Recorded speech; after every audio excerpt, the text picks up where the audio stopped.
Bonsoir Caroline. Bonsoir Damien. Bienvenue dans Studio Lacan pour une nouvelle émission, la 12e, avec ses 3 rubriques habituelles.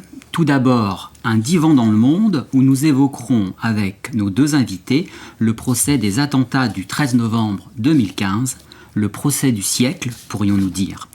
Puis, pour la rubrique L'écho de la culture, nous recevrons Catherine Lazarus-Matet qui nous parlera de l'ouvrage d'Abel Quentin, Le voyant d'Étampes.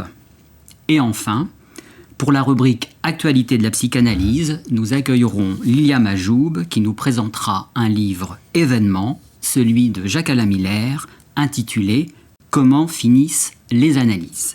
Mais sans plus attendre, passons à notre première rubrique que nous avons intitulée « 13 novembre, le procès du siècle ».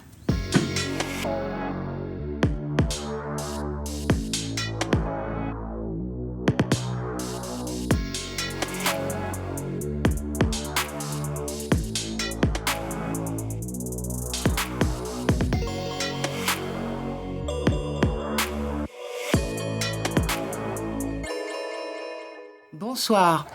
Un divan dans le monde a voulu se pencher sur l'actualité du procès des attentats du 13 novembre, un procès hors norme qui répond plus de 6 ans après à cet événement coup de tonnerre qui a frappé notre lien social.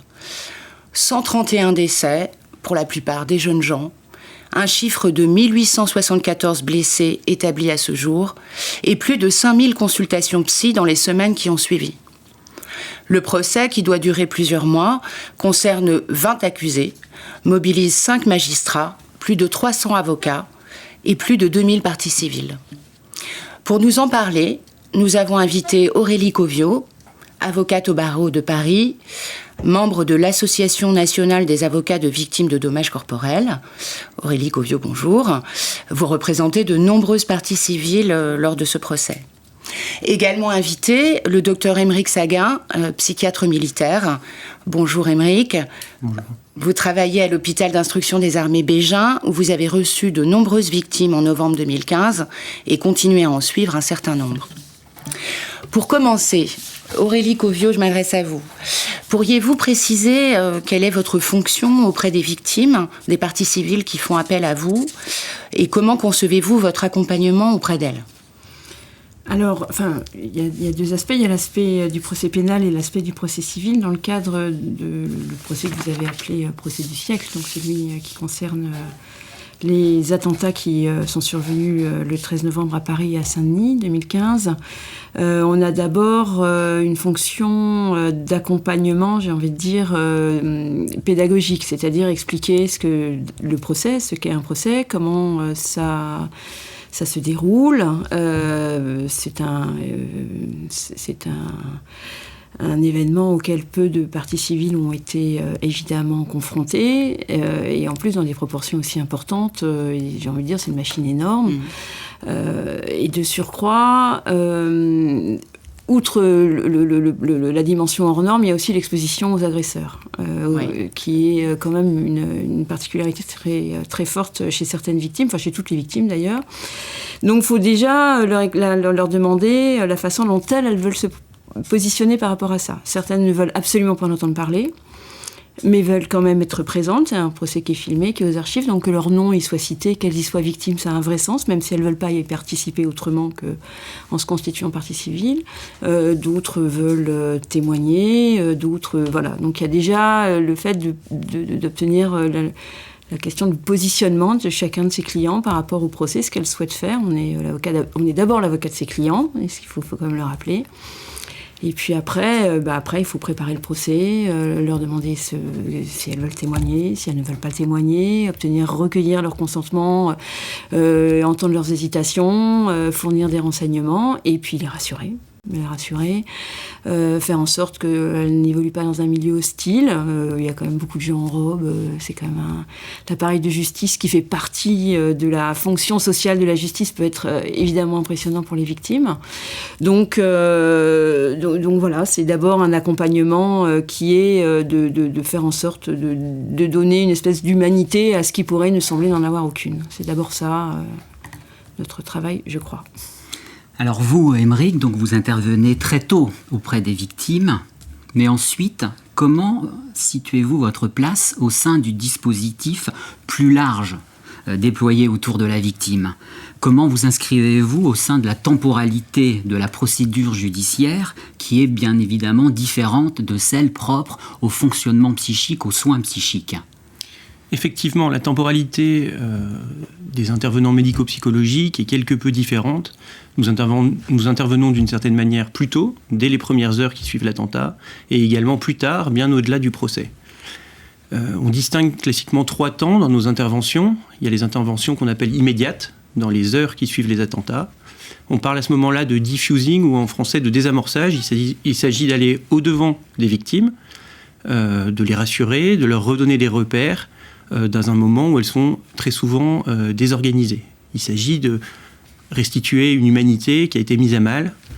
Les objectifs à ce moment-là sont souvent modestes, comme les moyens mis en place, mais en même temps, il y a un vrai effet de ces premières rencontres avec les victimes. Pour certains, il s'agit de prendre acte de ce qui s'est passé, de renouer avec la parole. Pour d'autres, de s'engager dans des soins. Le second temps, c'est ce qu'on appelle les interventions post-immédiates.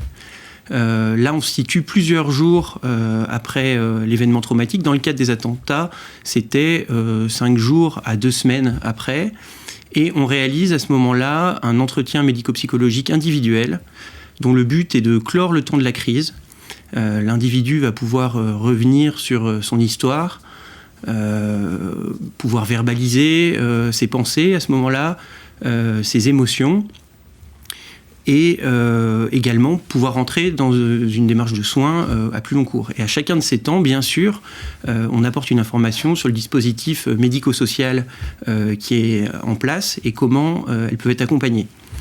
Le troisième temps, c'est celui des soins au long cours. À ce moment-là, c'est souvent une demande de la personne impliquée, soit parce qu'il y a des symptômes qui sont apparus, soit parce que la rencontre avec l'attentat a généré une question plus personnelle. À ce moment-là, les soins s'axent souvent sur la particularité subjective qui va pouvoir permettre de faire céder la répétition traumatique et de diminuer la charge anxieuse. Oui, parce qu'en effet, les symptômes psychotraumatiques ont quand même cette particularité de quelquefois émerger des années plus tard, à l'occasion, là par exemple peut-être le procès a pu faire émerger chez certains qui se pensaient exempts de tout symptôme, voilà. Enfin, Exactement. La difficulté dans nos interventions, c'est pour ça qu'initialement on ne parle pas forcément nous de victimes, on parle d'impliqués. Impliqué parce qu'on ne sait pas qui va être traumatisé d'une certaine manière. Et on intervient avant qu'il y ait un diagnostic qui soit posé. Et d'ailleurs, nos premières interventions ne présagent pas du tout de l'évolution clinique après. Et donc, nous, on a cette temporalité qui est particulière. Le maître mot, c'est l'adaptabilité. On s'adapte à la psychopathologie des patients, mais également à leur temporalité subjective. Et on va devoir faire avec une temporalité qui est tout autre, une temporalité qui peut paraître plus rigide, c'est celle des démarches. Pour reprendre un peu les temps que j'ai énoncés, nous sommes amenés à faire des certificats à différents moments. Par exemple, au temps post-immédiat, on fait ce qu'on appelle les certificats médicaux initiaux. C'est une pièce qui est nécessaire pour ouvrir les droits de la victime. Et évidemment, après les attentats, on nous a demandé d'aller très très vite, de produire ces certificats à 48 heures, dans un moment où bien sûr les personnes étaient encore très impactées par l'événement, n'étaient pas du tout en mesure de pouvoir évoquer ça avec un quelconque recul. Et ce qui a conduit d'ailleurs certains psychiatres à faire des certificats préformalisés avec version checklist. Et ça, à mon sens, c'est assez dommage parce que d'une certaine manière, on n'est pas du tout informatif sur ce qui s'est passé pour l'individu, sur sa psychopathologie, mais également, c'est pas du tout, ce type de rencontre express n'est pas du tout favorable pour rentrer dans une dynamique de soins psychiques. Il y a un autre temps qui est, par exemple, à plus long cours, le moment du certificat de consolidation. Consolidation, ça veut dire que les symptômes sont stabilisés. Donc là, on va remettre un certificat à la victime et ça va lui permettre de démarrer les démarches de réparation, c'est-à-dire d'avoir un taux d'invalidité qui va servir de base pour l'indemnisation financière. Et comme exemple de symptômes, par exemple, qu'est-ce qu'il y aurait alors parmi les symptômes que vous pouvez repérer ? Alors, la clinique après une rencontre traumatique excède vraiment de loin le simple champ du psychotraumatisme.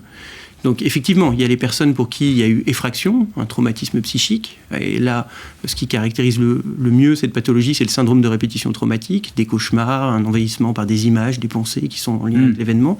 Mais il y a également l'ensemble des autres pathologies du champ psychique. On voit des dépressions, des déclenchements de pathologies qui étaient sous-jacentes, ce type de choses. Justement, Aurélie Cauvieux parlait tout à l'heure de la distinction entre le procès pénal et la réparation au civil, qui donne lieu, comme vous l'expliquez, à une indemnisation financière par le fonds de garantie. On se disait, en préparant cette émission, que c'est aussi l'occasion pour les victimes de prendre finalement la mesure du préjudice subi. Mais peut-être cette mesure n'est-elle pas la même dans les deux cas? Est-ce que vous pourriez en parler un petit peu? Oui, alors c'est un processus qui est très long et qui est en plus peut-être soit transactionnel, soit judiciaire. Donc en plus, il y a aussi des fioritures dans la procédure. Il y a une obligation, il y a une loi en France qui est intervenue et qui permet à toutes les victimes d'actes de terrorisme d'être indemnisées par un organisme qui s'appelle le Fonds de garantie des victimes d'actes de terrorisme et autres infractions. Et donc c'est dans le cadre de cette procédure et pas uniquement dans le cadre d'une réparation qu'on pourrait demander aux auteurs de l'attentat que le processus indemnitaire va débuter, d'abord de façon amiable, et éventuellement ensuite judiciaire si les offres ne sont pas acceptées ou si l'expertise se passe mal. Ça implique nécessairement, enfin pas nécessairement, mais ça implique la plupart du temps effectivement de passer par une expertise médicale qui est un moment extrêmement important, qui peut d'ailleurs être très traumatisant, qui peut très bien se passer aussi, mais c'est quelque chose qu'il faut que nous on prépare. Avec des certificats, mais pas uniquement des certificats, avec aussi l'assistance d'un médecin conseil, hein, c'est une étape extrêmement importante, un accompagnement, et c'est vrai que c'est un moment clé, qui dépend malheureusement beaucoup de la personnalité de l'expert lui-même, donc il y a un certain nombre de biais qu'on retrouve, sur lesquels je vais pas revenir, mais malheureusement en fonction de tel ou tel expert, on aura des résultats plus ou moins bons, y compris en fonction de la personnalité. Il y a des gens qui vivent des choses et d'autres pour qui ça se passe pas bien du tout. Le psychiatre là dont vous parlez, c'est un psychiatre expert nommé. C'est pas le psychiatre traitant à la place du docteur Seguin. Non, c'est complètement une autre position. Exactement. Et il doit même s'interdire d'être traitant. Enfin, sinon, il n'a pas le recul. Et même pour les victimes, c'est extrêmement difficile d'entendre quelqu'un qui pourrait donner des conseils et en même temps qui serait en train d'évaluer sans préjudice. Et oui, c'est souvent un moment qui est très difficile, que nous on prépare en amont parce que nous on écoute on suit beaucoup les victimes. Moi je les rencontre très souvent, je les rencontre 3, 4, 5, 6 fois et je suis d'ailleurs souvent celle qui connaît, parce que le psy traitant est pas là, hein. Donc c'est souvent celle qui a le plus d'éléments sur le fond des victimes, sur les traumatismes, etc. C'est souvent moi et le médecin conseil qui l'a rencontré, et c'est vrai que c'est un moment qui est extrêmement important pour Aymeric, dans le cas de l'évaluation. Oui, alors je parlais de ce fameux temps de la consolidation. De notre côté également, il y a un accompagnement, parce qu'il faut se dire que là, on est 12 mois à 18 mois après les attentats. Et là, on dit à un individu, votre état est consolidé. Donc déjà, c'est difficile à comprendre. Mon état est consolidé. On sait très bien que le psychisme continue d'évoluer, heureusement. Donc il faut un peu le rassurer sur cet emploi des termes qui sont du registre assurantiel. Et il va devoir passer devant un expert, effectivement, revenir sur son histoire, ce qui est assez effractant, peut être déstabilisant. Et puis, on va lui donner un taux d'invalidité, puis une somme d'indemnisation qui est en quelque sorte une abstraction d'abstraction. C'est un chiffre qui est superposé sur un autre chiffre. Et cet aspect sonnant et trébuchant, en général, ça ne parle pas du tout aux victimes. Donc il y a toute la question de la temporalité à quel moment on met en route ces démarches, à quel moment les patients peuvent s'en servir. Et il me semble que cette question de l'indemnisation est particulièrement délicate parce qu'elle met l'accent sur la perte, sur la séquelle, sur la partie manquante, une perte qui est irréparable. Et se focaliser sur la perte peut justement conduire à une identification à celle-ci. Et donc là aussi, on a un travail pour les dégager de ça. Et ce travail se fait sous la forme d'une préparation de cette étape avec le thérapeute. On en parle. Parce que pour que cette démarche ait un effet signifiant pour la victime, il faut qu'elle soit incarnée, c'est-à-dire mise en parole, articulée à quelque chose. Bon, merci à vous. Nous allons reprendre la discussion dans quelques instants, après notre chronique « L'écho de la culture ».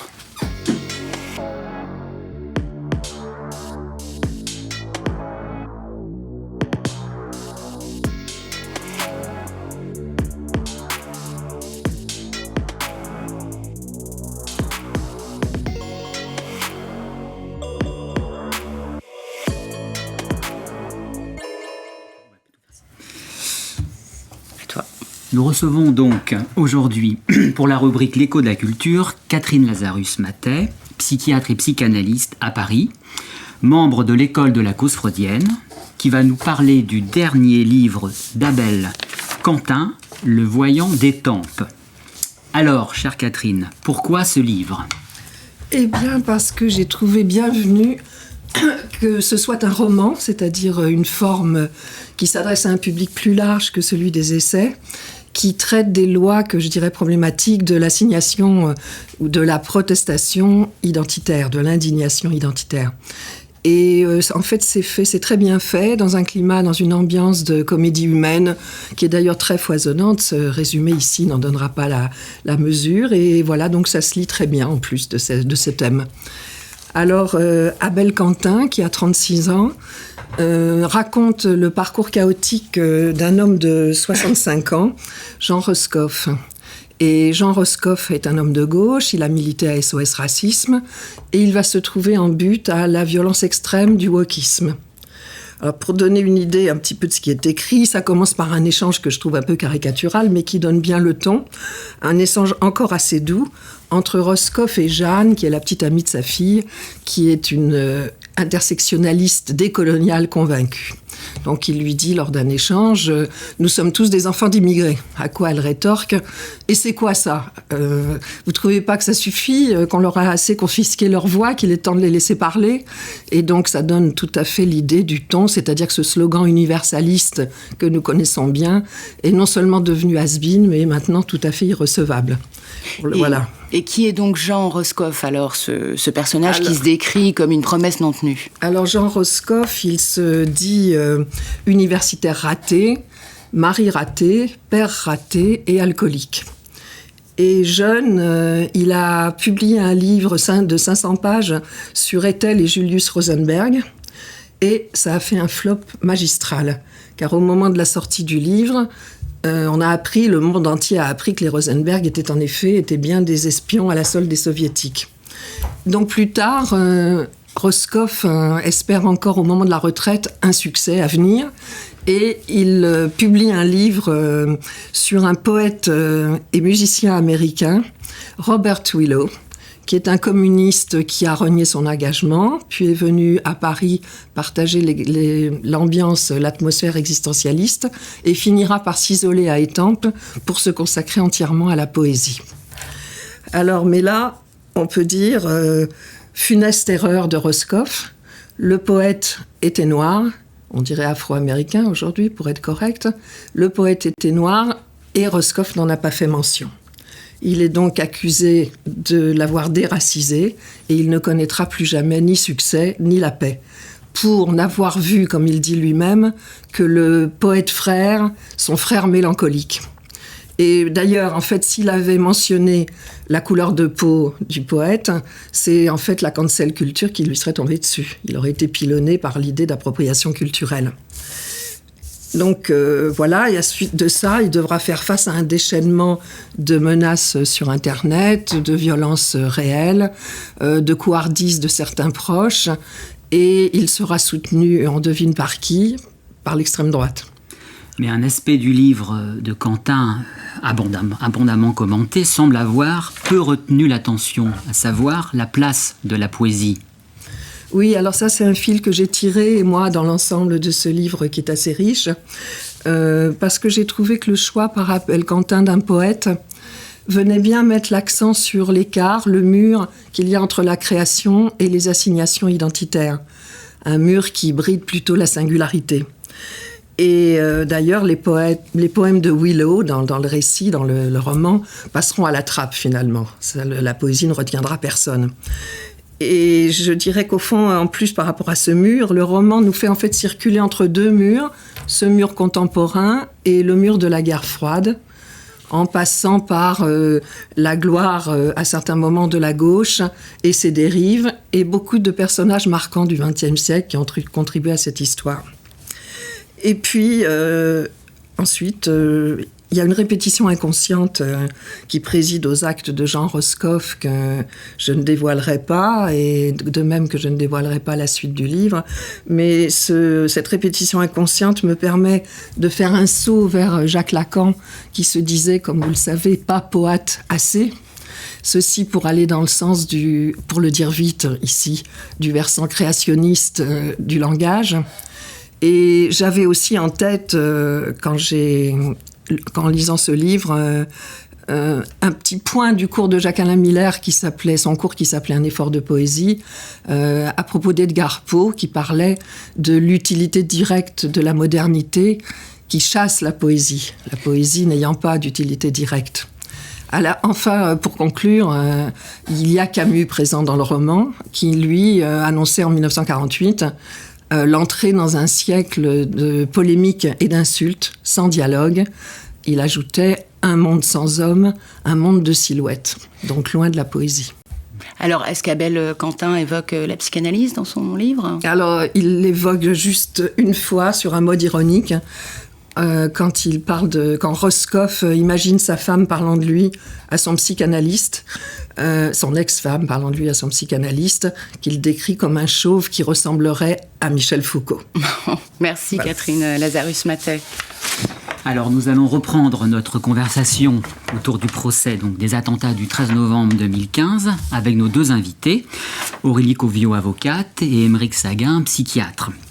Alors, Aurélie Covio, je crois que vous vouliez rebondir suite à l'intervention de Dr Saguin à propos de l'expertise. Oui, alors on n'a sans doute pas la même expérience, mais pour la simple et bonne raison que toutes les victimes ne sont pas assistées. Donc moi, évidemment, comme je suis avocat, je suis dans l'expertise, j'ai pas exactement la même expérience. Donc, notamment sur rien que la notion de consolidation dans les délais de 18 à 2 ans, par exemple, moi, c'est des choses que j'ai vues quasiment pas. J'ai souvent des consolidations qui sont prononcées plus souvent à 3 ans qu'à 18 mois, beaucoup plus tardivement. Et sur le sens de la réparation, l'avantage quand même quand on est avocat et qu'on soit spécialiste, mais même quand on ne l'est pas, c'est d'expliquer quel est le sens de la réparation et notamment la valeur de l'argent.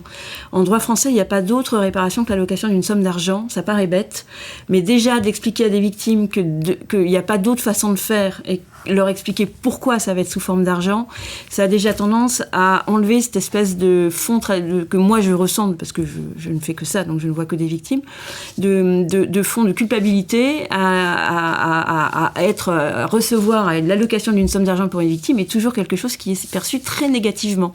Et c'est aussi notre travail, nous, en tant qu'avocats, de discuter avec le fonds de garantie d'argent. Ça veut dire que c'est moi qui discute. et pas la victime.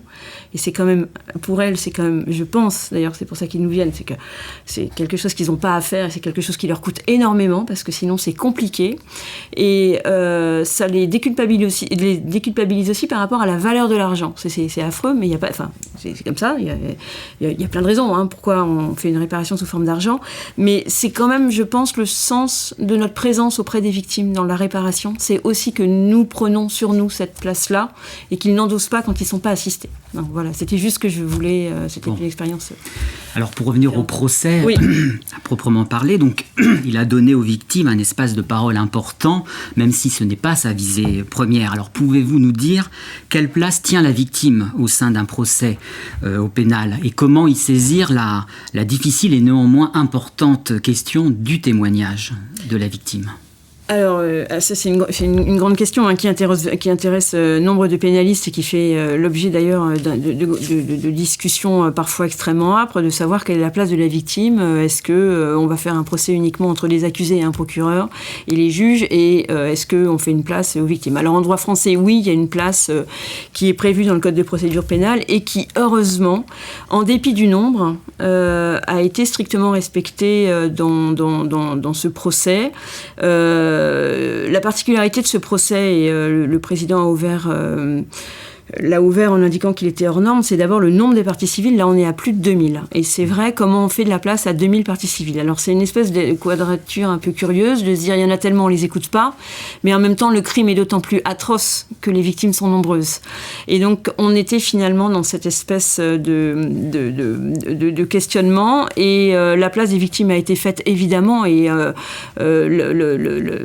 si on parle de terrorisme, la notion de terreur est évidemment incluse dans l'incrimination elle-même, et il fallait bien qu'elle soit retranscrite dans les murs de ce procès.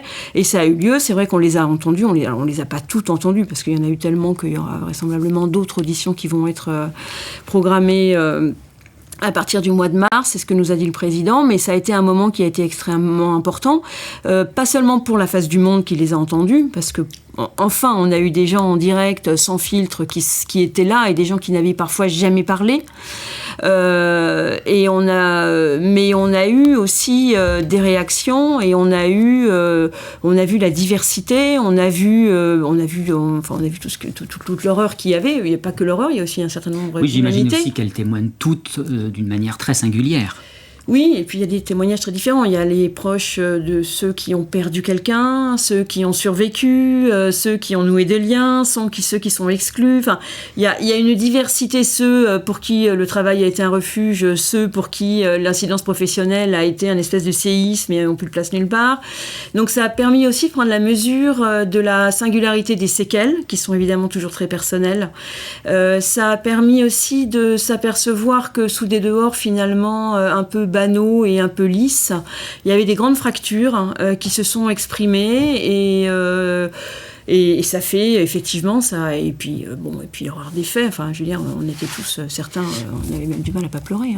Vous aviez évoqué le fait dans un échange précédent l'émission qu'il vous était arrivé de vous déplacer à côté de la victime pour tenir, pour accompagner son corps du vôtre par votre présence. Ah oui, c'est-à-dire qu'il y a il y en a un certain nombre de certains de mes clients qui de toute façon ne témoignaient qu'à la seule condition que je sois à côté d'eux. Alors soit un proche, parfois c'était un proche, parfois c'était moi. À l'une de mes clientes, je me mettais dans un angle où elle ne voyait pas les accusés, donc sa sœur était d'un côté et moi de l'autre, pour faire en sorte qu'elle n'ait absolument aucune vision des accusés et qu'elle soit uniquement concentrée sur le président. Oui, c'est un moment qui est très difficile. Après, je dois dire que manifestement, ça leur a fait beaucoup de bien. C'est-à-dire que manifestement, en sortant, il y a eu un soulagement et même parfois des remerciements sur les témoignages qui n'étaient pas prévus. C'est bien arrivé une fois où quelqu'un a témoigné alors qu'il n'était pas prévu, et finalement, il s'est rendu compte qu'il était venu. Ça ne s'est pas forcément mal passé. En revanche, il faut vraiment préparer. Ça, c'est quelque chose qui se prépare. C'est ce que je pense, en tout cas. Alors, et de votre côté, docteur Saguin, comment les victimes du 13 novembre que vous recevez témoignent-elles auprès de vous de l'effet de ce procès? Et y en a-t-il toujours un, d'ailleurs, un effet? Alors, pour être complètement honnête, et en parlant ici uniquement de mes patients, je n'ai pas observé un intérêt majeur pour le procès. Il ne me semble pas qu'ils en attendaient des réponses ou qu'ils cherchaient à y comprendre quelque chose. Ils ne m'en ont pas spécialement parlé et la plupart n'ont pas souhaité témoigner. Il faut le rappeler, on l'a dit, la temporalité du procès est particulière. Pour la plupart, ils ont déjà été indemnisés, donc ils sont passés devant des experts. Ils ont déjà parlé et ils ont dû faire un cheminement important. Certains, d'ailleurs, en utilisant le dispositif de soins. Et ces mouvements subjectifs ont pu conduire à une distanciation de cet événement, une sortie de la fascination. Ils ont pu trouver d'autres étayages que celui du procès. Globalement, quand même, mon impression, c'est que c'est loin d'être évident pour les patients de se dire que le procès peut aider. Pour nuancer cela, peut-être, je dirais que on parle toujours des victimes avec une forme d'indistinction, et qu'il existe pourtant des différences dans cette population. Bien sûr, il y a les impliqués directs, par exemple ceux qui étaient dans la fosse du Bataclan. Mais il y a aussi les proches et les familles. Et de ce que j'ai pu voir, je parle sous votre contrôle, maître, mais il me semble que les familles, les proches des victimes ont particulièrement investi le procès. Mon idée, c'est que peu importe bien sûr la position de l'individu, ce type d'événement, les attentats, est tellement énorme qu'il peut générer une souffrance significative, qui peut s'inscrire dans le temps. Néanmoins, pour les proches, par exemple, ce n'est fondamentalement pas la même psychopathologie que ce qu'on appelle le traumatisme psychique, et sans doute que le procès n'a pas eu la même fonction. On peut se demander si pour les victimes, participer aux procédures judiciaires témoignerait d'un évitement ou d'une séparation, au contraire, d'avec l'horreur de l'événement. On entend finalement par vos deux positions, et que peut-être certains ont des avocats et certains ont des psychiatres traitants, ce ne sont peut-être pas les mêmes, mais... Alors moi, ce que je pense très sincèrement, je confirme, c'est-à-dire qu'il y a autant de préjudices qu'il y a de victimes. Donc moi, évidemment, je ne parle que de celles que j'ai accompagnées au procès, qui étaient celles pour qui ça avait un intérêt. J'ai d'autres clients pour qui ça n'avait absolument aucun intérêt. Donc voilà, je confirme exactement ça. Effectivement, c'est pas non plus pris comme un soin, et ça leur a fait du bien parce qu'elles avaient une place et qu'elles souhaitaient avoir une place, qu'elles ont eu une place. Donc en cela, c'est quelque chose de bien. Après, un procès, c'est surtout, faut être clair, c'est surtout pour juger des gens, et c'est pas les victimes qu'on va juger. Donc un procès n'est pas non plus le lieu. Il est important que leurs paroles y retentissent, mais c'est pas le lieu qui leur est qui doit être consacré à cela. C'est d'abord une fonction de jugement, et c'est voilà. Donc moi je suis avocate de partie civile, donc je les accompagne. C'est de là dont je parle, mais c'est vrai que vous avez raison dans le fait que ça reste malgré tout pas nécessairement central, ni pour les victimes elles-mêmes, ni dans le procès. Alors justement, est-ce que vous pourriez revenir rapidement sur la structure même du procès, où chaque temps a sa propre logique, mais également sur sa fonction au sens large au procès, disons sa fonction symbolique pour les victimes, pour les accusés, et au-delà pour la société elle-même? Alors, ça c'est le problème de l'autorité judiciaire et de l'appareil de justice. C'est une fonction sociale très importante. D'abord, c'est l'état de droit. Hein. C'est pas rien pour nous, en tout cas avocats, c'est pas rien de dire que c'est un état de droit. Il y a la question de savoir comment on juge des crimes horribles. Il y a la question de la place de la victime, on en a parlé. Je pense que c'est un procès qui est très curieux, parce que c'est un procès qui est très scruté, et qui est scruté en plus par des gens qui font des commentaires. Là, je le vois sur les réseaux, etc., qui souvent ont un avis qui est un peu décorrélé de la réalité judiciaire. C'est-à-dire qu'effectivement, un procès, ça respecte le code de procédure pénale, et c'est un procès et le code de procédure pénale est très rigoureux. Donc il y a un temps dans lequel il va y avoir le rapport du président, il y a un temps dans lequel on va entendre les victimes, il y a un temps dans lequel on va interroger les accusés, il y a un temps dans lequel on va voir les constatants, il y a un temps, etc. Donc il y a un rythme qui est un peu figé, qu'il est d'autant plus que le procès va durer 9 mois et qu'on est très contraint par les dates, et qu'on a le président qui est attentif, et on comprend bien pourquoi. Et à côté de ça, on a une espèce de commentaires qui sont décorrélés, donc ce qui fait que malheureusement, là je vois des espèces de notions de frustration qui interviennent en disant mais pourquoi on fait pas comme ça, pourquoi on fait pas comme ça, alors qu'en réalité on est contraint par le code. Et ça moi je le vois à l'occasion de ce procès, d'habitude c'est des choses que je rencontre pas. Alors la fonction c'est déjà d'examiner examiner comment on examine et on prend le temps d'examiner des choses qui sont horribles. Et c'est vrai qu'il y a quelque chose de particulier, c'est qu'on s'intéresse beaucoup plus d'un point de vue de temps, on s'intéresse beaucoup plus aux accusés qu'on s'intéresse aux victimes. C'est ça la difficulté. C'est ça qui produit parfois une frustration, un malentendu. Je pense. Après, il faut l'accepter, c'est-à-dire que nous, notre parole en tant qu'avocat, c'est de dire mais c'est normal. C'est normal. C'est normal qu'on accorde du temps à des gens qu'on va envoyer en prison pendant des temps extrêmement longs. Donc c'est normal qu'on prenne le temps de ce jugement. Enfin, je veux dire, c'est pour nous, avocats, constituant nous aux parties civiles, ça fait partie de les bases de l'état de droit. C'est vrai que pour les victimes qui, dans ce temps court et finalement ne comprennent pas qu'on s'y intéresse, si jamais elles entendent d'autres voix, il peut y avoir une frustration. Et ça, c'est vrai qu'il faut vraiment recadrer l'appareil de justice et la fonction sociale pour la société et pour le monde, c'est celle de l'autorité, tout simplement. Enfin, je crois que à un moment donné, c'est celle de sanctionner selon un certain nombre de procédures qui respectent. Oui, c'est ça. C'est d'abord de ne pas verser dans la barbarie. C'est-à-dire que juger, c'est selon des normes, c'est ne pas se venger. Donc c'est d'abord voilà. Après, l'appareil de justice, quelque chose qui est extrêmement important et qu'on oublie parfois, mais la justice ne se rend pas dans un hall d'aéroport ou sur un trottoir. C'est qu'on a besoin d'une forme d'autorité, même visuelle. Et ce procès-là, on a besoin de cette solennité qu'on accorde aux victimes, mais qu'on accorde aussi aux accusés. On va les entendre, on va les écouter. Et c'est une fonction qui, pour moi, est fondamentale. Enfin, c'est toute l'institution judiciaire, c'est Montesquieu, c'est voilà. Enfin bon, je pense que c'est un état de stabilisation très important de la société, tout simplement. Il s'agit de rendre justice. Oui, c'est ça. Oui, c'est ça. Et depuis votre position, Dr Saguin, comment vous considérez-vous cette fonction un peu symbolique, cette référence à la loi, mais donc qui, elle, vaut pour tous, là où vous vous situez, à contrario, plutôt du côté de la singularité des situations? Oui, alors la fonction du procès pénal est intéressante, vous l'avez rappelé, il n'est normalement pas conçu pour les victimes. Et pourtant, on a eu l'impression que l'enjeu n'était pas tant la peine encourue pour les accusés que ce que vous nommez la fonction symbolique. D'ailleurs, la médiatisation et la longueur du procès ont fait qu'il y a eu beaucoup de victimes, il me semble, qui se sont rajoutées pour témoigner en cours de route.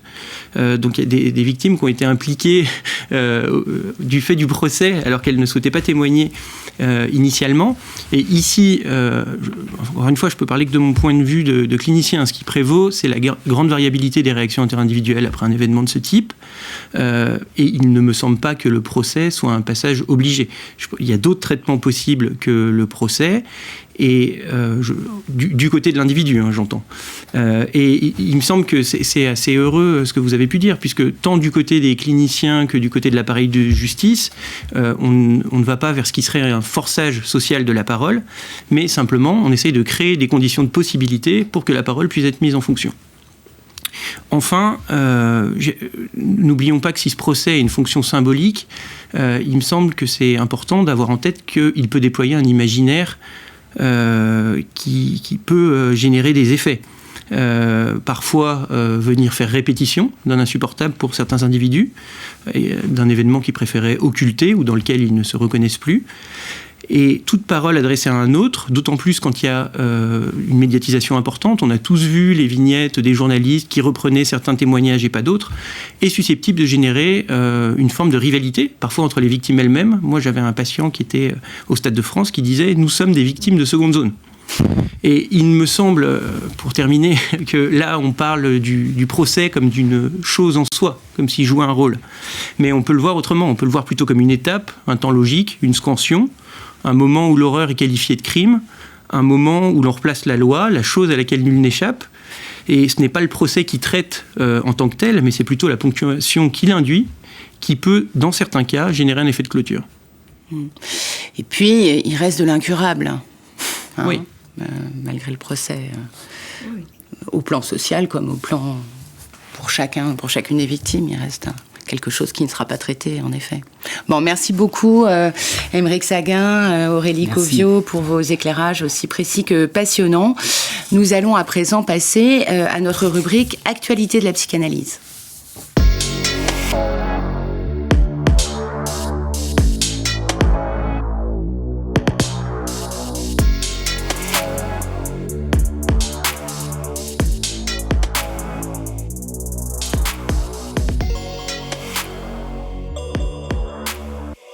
Nous recevons donc aujourd'hui, pour la rubrique Actualité de la psychanalyse, Lilia Majoub, psychanalyste à Paris, membre de l'école de la cause freudienne, qui va nous parler d'un livre événement, tout juste sorti aux éditions Navarin, celui de Jacques-Alain Miller, intitulé « Comment finissent les analyses ?», avec pour sous-titre « Paradoxe de la passe ».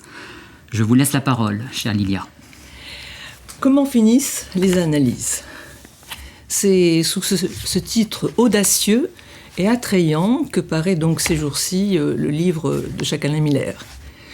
Audacieux, dis-je, car il annonce au lecteur que les cures analytiques ont une fin et qu'il va en savoir quelque chose. Ce titre est en effet une réponse et non plus seulement une question qui se pose pour beaucoup, qu'ils soient en analyse, praticiens ou tout venant.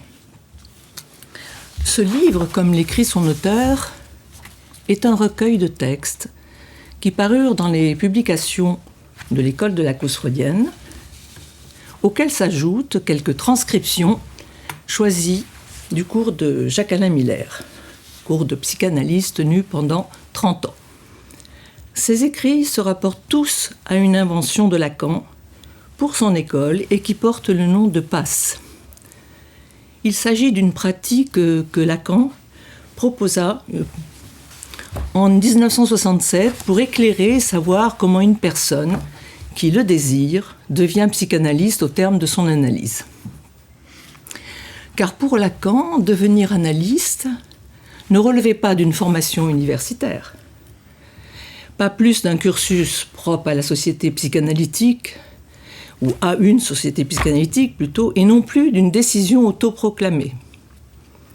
C'est donc au sein de l'école freudienne de Paris que cette pratique vit le jour, fut adoptée également, suite à la dissolution de celle-ci, par l'école de la cause freudienne en 1980. Alors que le titre de psychanalyste faisait jusque-là l'objet d'un cursus encadré par des praticiens chevronnés, déjà titrés et permanents, qui cooptaient des candidats, la proposition de Lacan bouleversa complètement ce procédé. Alors pourriez-vous nous dire comment est présenté dans l'ouvrage le fonctionnement de la passe à l'école de la cause freudienne ?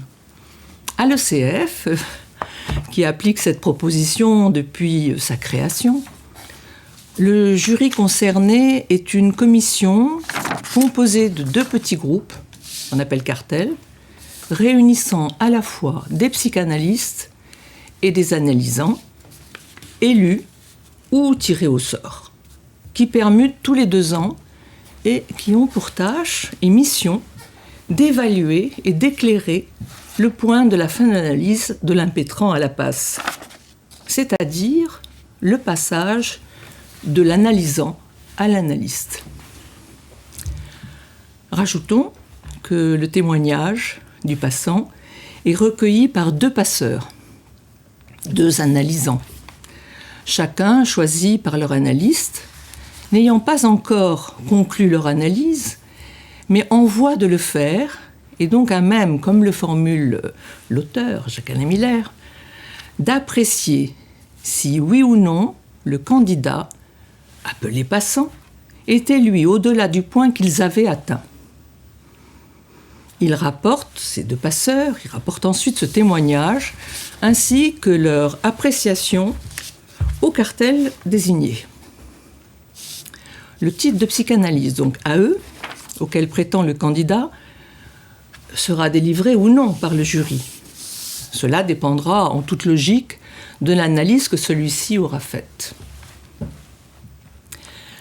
J'entends l'AE, enfin, l'impétrant à la passe.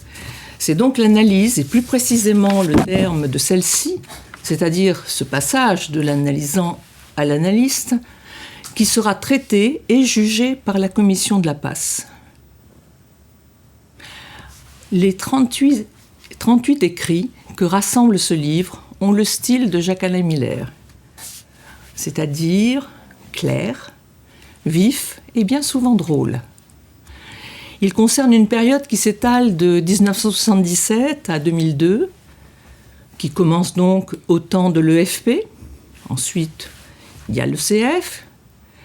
Et puis, nous avons aussi plusieurs textes qui suivront et qui auront été prononcés, eux, dans d'autres écoles appartenant à l'Association mondiale de psychanalyse, qui ont elles aussi, intégré l'expérience de la passe.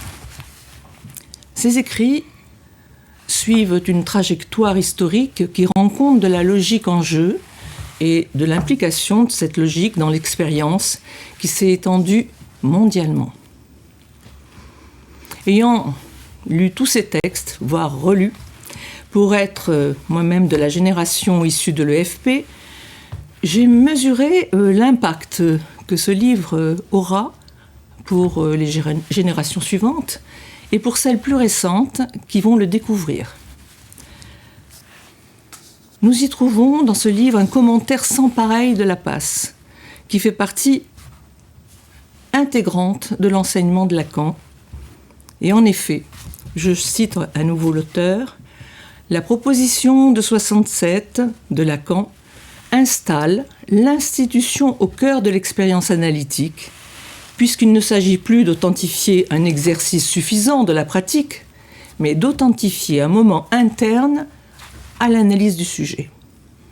Ce à quoi s'ajoute, je cite, « L'être analyse d'un sujet ne s'acquiert nullement de sa pratique, mais de sa propre analyse. Seule celle-ci, l'analyse, le met en mesure de s'autoriser de lui-même, mais un lui-même produit par son analyse. » Fin de citation. Alors pourriez-vous extraire de ce livre ce qui, dans votre lecture, vous a particulièrement intéressé ? Oui. Mais je n'aurai que l'embarras du choix, n'est-ce pas ? J'ai aimé la période des années 90, où Jacques-Alain Miller développe ce qu'introduit la passe dans l'école, en distinguant hiérarchie et gradus, c'est-à-dire une séparation entre pouvoir et savoir, ce qui confère à tous, les mêmes droits dans l'association. Cette séparation s'éclaire notamment dans deux textes. Quand il écrit que, contrairement à Freud dans Malaise dans la civilisation, Lacan introduit une coupure, en impliquant dans ce malaise le discours de la science. En effet, c'est au regard de la science que Lacan fait peser l'exigence d'avoir à formuler cet état terminal de l'analyse. Si l'axiome de la science est qu'il y a du savoir dans le réel, Lacan le prend comme référence, en effet, puisqu'il introduit ça, la science dans le discours, dans l'expérience en tout cas, mais, je cite Jacques-Alain Miller, il ne dit pas que la psychanalyse a le même axiome. Il dit au contraire que l'analyse loge un autre savoir à une autre place. L'inconscient, poursuit-il, même si on le qualifie de savoir, n'est pas du savoir dans le réel, comme le dit la science. On pourra lire aussi en quoi la science transforme les identifications en passions identificatoires. C'est un écho battant à notre époque, n'est-ce pas ? Dans l'analyse, au contraire, ces identifications se réduisent et ne font plus écran à l'objet cause du désir qui émerge à la fin de l'analyse. Ainsi, l'analyste ne devient pas analyste en s'identifiant à son analyste, il est plutôt le rebut du champ du savoir, et ce, à 3 titres. Rebut du champ du savoir de la science. Deuxièmement, celui de la docte ignorance qui, au nom de la vérité, conteste les effets du savoir de la science sur l'humanité. Et troisièmement, celui rebut du modèle freudien de la psychanalyse qui achoppe sur l'infini de cette dernière. Ainsi, le signifiant de l'AE prend valeur de cause du désir. La passe, ainsi formalisée, répond aux apories laissées par Freud dans Malaise dans la civilisation et dans Analyse finie et indéfinie. C'est un joyau, pour reprendre le terme de Jacques-Alain Miller, dont nous prenons soin depuis 40 ans à l'ECF, et le lecteur pourra en découvrir la richesse épistémique qu'en offre ce livre. Merci beaucoup, Lilia Majoub. Nous avons tous hâte de tenir ce livre entre nos mains pour le lire à notre tour. Exactement. Cette émission est à présent terminée. Merci à vous de l'avoir suivie. À très bientôt.